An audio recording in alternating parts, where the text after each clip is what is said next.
નમસ્કાર દર્શક મિત્રો, બ્રેકિંગ ન્યૂઝમાં આપનું હાર્દિક સ્વાગત છે. આપ જોઈ રહ્યા છો ગુજરાત ન્યૂઝ 24. જાફરાબાદના છેલાણા ગામ નજીક નેશનલ હાઈવે ઉપર અકસ્માત સર્જાયો.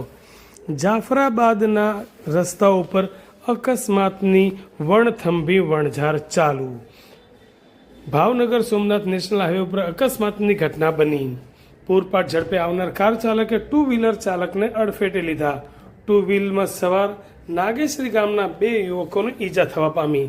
બંને ઈજાગ્રસ્તોને 108 મારફત રાજુલા ખાનગી હોસ્પિટલ ખાતે ખસેડવામાં આવ્યા. કાર ચાલક ટક્કર મારી ફરાર થઈ જતા ટીમ્બી ગામેથી ઝડપાયો. આગેવાનો દ્વારા નાગેશ્રી પોલીસને જાણ કરવામાં આવી.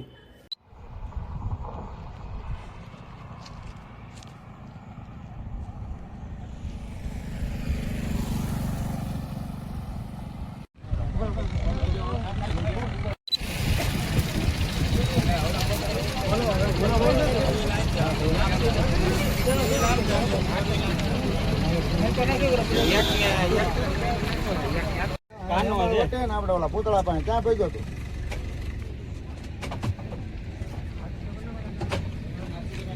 જીનની હામો છે તો આવડા ભાઈ ને હારે જવું જોઈએ.